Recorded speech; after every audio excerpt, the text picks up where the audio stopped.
Good morning.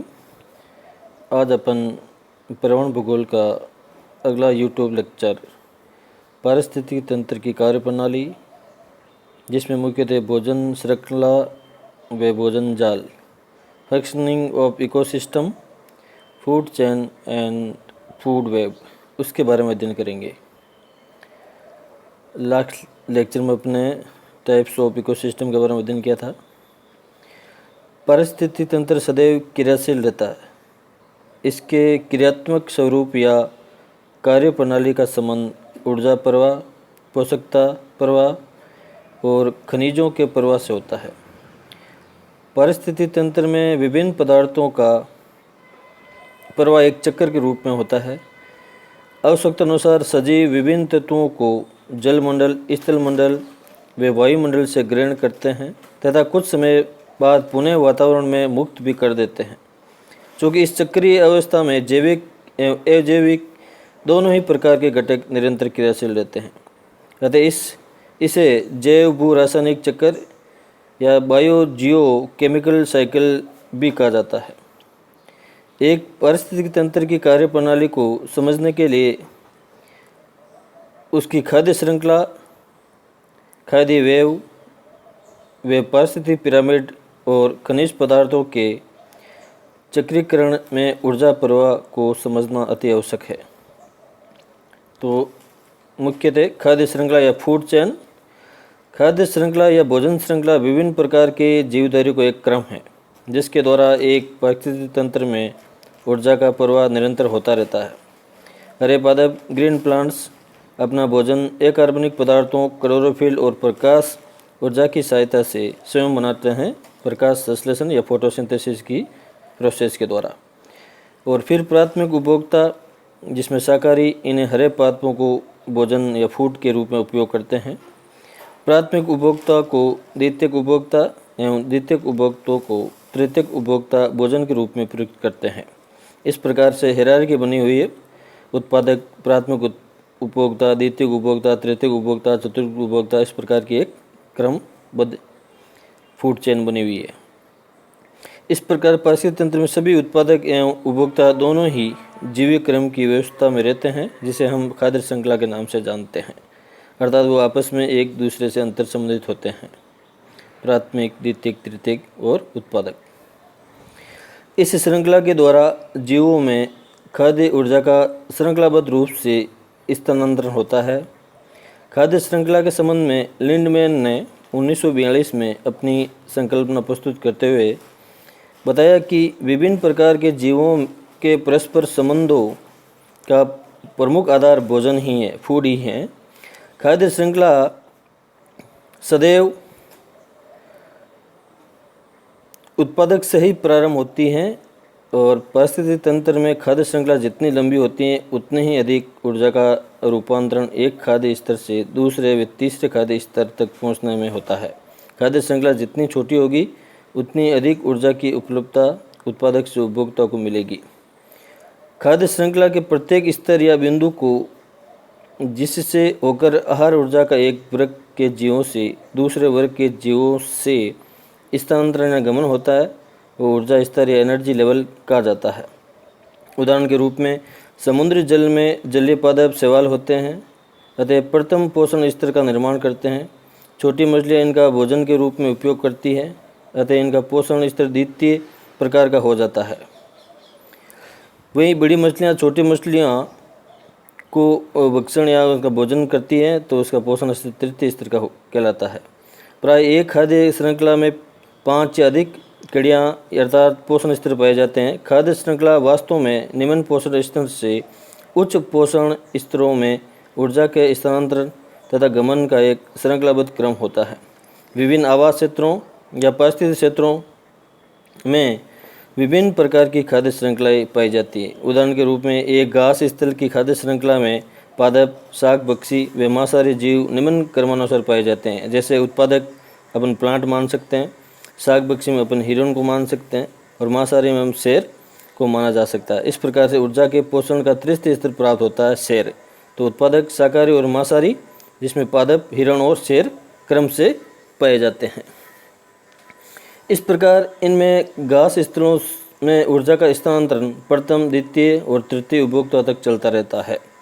जैसे Siberia क्षेत्र में, यह साइबेरिया क्षेत्र को अपन लैपलैंड के नाम से भी जानते हैं।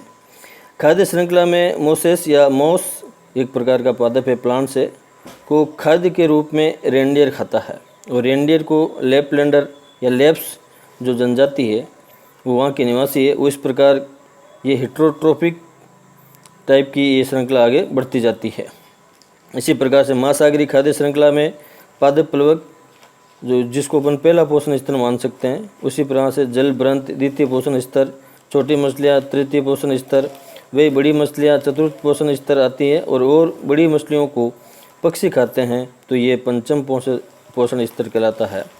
महासागरीय क्षेत्रों में खाद्य श्रृंखला में हम 5 पोषण स्तर स्पष्ट रूप से देखे जा सकते हैं, जो भी पादप प्लवक है, जैसे छोटी मछलियाँ, उसके बाद बड़ी मछलियाँ, उससे बाद और बड़ी मछलियाँ, फिर उसको पक्षी खाते हैं। तो प्रथम पोषण स्तर से लेकर पंचम पोषण स्तर महासागरीय खाद्य श्रृंखला में स्पष्ट रूप से देखा जा सकता है। उपभोक्ताओं को पोषण विधि के आधार पर खाद्य श्रृंखला 3 प्रकार की होती है। नंबर 1, परभक्षी खाद्य श्रृंखला, दी प्रेडेटर फूड चेन। इस शाकवर्ती भोजन श्रृंखला या ग्रेजिंग फूड चेन भी कहा जाता है। इस प्रकार की खाद्य श्रृंखला वाले पारिस्थितिक तंत्र सीधे सौर ऊर्जा पर निर्भर करते हैं। प्रकृति में अधिकांश पारिस्थितिक तंत्र शाकवर्ती खाद्य श्रृंखला वाले होते हैं। इसमें प्रथम उपभोक्ता शाकाहारी जंतु होते हैं। ये श्रृंखला पादपों से शुरू होती हैं और छोटे जंतुओं से होकर बड़े जंतुओं की ओर जाती हैं। उदाहरण के रूप में घास को टीडे खाता है, टीडों को मेंढक खाता है, मेंढकों को सांप, और सांप को चील भी भोजन के रूप में ग्रहण करती है। ये परभक्षी खाद्य श्रृंखला भी कहलाती है। दूसरा प्रमुख परजीवी खाद्य श्रृंखला, दी पैरासाइट फूड चेन। ये खाद्य श्रृंखला पौधों से प्रारंभ होकर बड़े जंतुओं से छोटे जंतुओं की ओर जाती है। जैसे एक प्लांट है, पादप है या वृक्ष है, उसके ऊपर पक्षी भी निवास करते हैं। अगर पक्षी की मृत्यु होने के बाद या पक्षी के ऊपर जू वो होती है, वो भी उसको खाती है। इस प्रकार से बड़े जंतु से छोटे जंतुओं की ओर यह परजीवी खाद्य श्रृंखला पाई जाती है। तीसरा प्रमुख है मर्तोपजीवी खाद्य श्रृंखला, दी सेप्रोफाइट फूड चेन। यह श्रृंखला मर्त जंतुओं एवं पेड़ पौधों से सूक्ष्म जीवों की ओर चली जाती है। मर्त पेड़ पौधे, जंतु तथा उस पर निर्भर कवक जीवांश इसका सबसे अच्छा उदाहरण है। इस प्रकार के खाद्य श्रृंखला वाले पारिस्थितिक तंत्र अपेक्षाकृत सीधे सौर ऊर्जा पर कम निर्भर होते हैं। ये मुख्यतः अन्य तंत्रों में उत्पादित कार्बनिक पदार्थों पर ही निर्भर होते हैं। और इस प्रकार से ये खाद्य श्रृंखला थी 3 प्रमुख, उसको आपको याद रखना है। अगला है खाद्य जाल या फूड वेब। प्राय एक पारिस्थितिकी तंत्र में अनेक खाद्य श्रृंखलाएं पाई जाती हैं जो किसी न किसी स्तर पर अंतर संबंधित होती हैं। जब एक से अधिक खाद्य श्रृंखलाएं किसी न किसी खाद्य क्रम में परस्पर जुड़कर एक जटिल जाल बना लेती हैं, उसे हम खाद्य जाल या फूड वेब कहते हैं। प्राकृतिक दशा में खाद्य श्रृंखला कभी एकांकी या अलग अलग संचालित नहीं होती हैं। कोई भी जीव एक पोषण स्तर से अधिक पोषण स्तरों तक भोजन प्राप्त कर सकता है, अर्थात कोई भी जीव अनेक प्रकार के जीवों का भोजन बन सकता है। प्राकृतिक रूप से किसी खाद्य श्रृंखला में ऊर्जा का प्रवाह सीधी रेखात्मक रेखा में बहुत ही कम पाया जाता है। उदाहरण के रूप में खाद्य दल या शाकवर्ती खाद्य श्रृंखला में खरगोश की अनुपस्थिति में घास को चूहे या हिरण भी खा सकती है। उसी प्रकार चूहे को सांप या बाज द्वारा भी खाया जा सकता है। इस प्रकार प्रकृति में इनके विकल्प पाए जाते हैं, ऑप्शन होते हैं जो मिलकर अंतर संबंध बनाते हैं। किसी भी पारिस्थितिक तंत्र का स्थायित्व एवं संतुलन खाद्य जाल की जटिलता पर निर्भर करता है। नेक्स्ट, जटिल खाद्य जाल में प्रत्येक पोषण स्तर पर उपभोक्ताओं को भोजन के एकांकी विकल्प उपलब्ध होते हैं। उदाहरण के रूप में एक घास के लिए खाद्य श्रृंखला में कई प्रकार की खाद्य श्रृंखलाएं हो सकती हैं, जैसे मेंढक, टीडा, चिड़िया, घास, खरगोश, लोमड़ी, बाज आदि। उदाहरण के रूप में पादप को चूहा खा सकता है, चूहा को सांप खा सकता है और सांप को बाज, ये एक खाद्य श्रृंखला हो जाएगी। इसी प्रकार घास को टीडा खा सकता है, टीडे को मेंढक, फिर मेंढक को बाज खा सकता है, ये घास श्रृंखला हो सकती है। इसी प्रकार से पादप को चिड़िया खा सकती है, चिड़िया को बाज, ये खाद्य श्रृंखलाएं आपस में एक दूसरे से अंतर संबंधित होती हैं। इसके अलावा गिद्ध, शेर, मनुष्य आदि उपस्थित हो सकते हैं खाद्य श्रृंखलाओं में। उक्त खाद्य जाल में 8 खाद्य श्रृंखलाएं विभिन्न स्तर पर परस्पर संबंध होकर एक जटिल जाल बनाती हैं। खाद्य जाल में जैव विविधता का अत्यधिक महत्व होता है और किसी भी खाद्य जाल की जटिलता जीवों की विविधता पर निर्भर करती है। इसमें खाद्य श्रृंखला की एक लंबाई भी महत्वपूर्ण होती है। जीवों के आहार में अधिक विविधता होने पर कई खाद्य श्रृंखलाएं अधिक लंबी हो सकती हैं। एक खाद्य श्रृंखला में उपभोक्ताओं को विभिन्न स्तरों पर अधिक विकल्प उपलब्ध होने पर अंतर संबंध बढ़ जाते हैं। उदाहरण के रूप में अगाध सागरीय समुद्रों में जीवों की अत्यधिक विविधता के कारण अति जटिल खाद्य जाल पाए जाते हैं। पारिस्थितिकी तंत्र के विविधता सिद्धांत के अनुसार एक पारिस्थितिकी तंत्र में जीवों की विविधता उसकी स्थिरता को बढ़ाता है। नेक्स्ट, इसी प्रकार एटम के अनुसार खाद्य जाल की विविधता में वृद्धि के साथ पारिस्थितिकी तंत्र की स्थिरता भी बढ़ती है तथा यह वृद्धि जीवों की संख्या में उतार चढ़ाव को कम करती है। में एक ऑथर के अनुसार खाद्य जाल की कड़ियाँ या लिंक्स में वृद्धि के साथ पारिस्थितिकी तंत्र की स्थिरता बढ़ती है।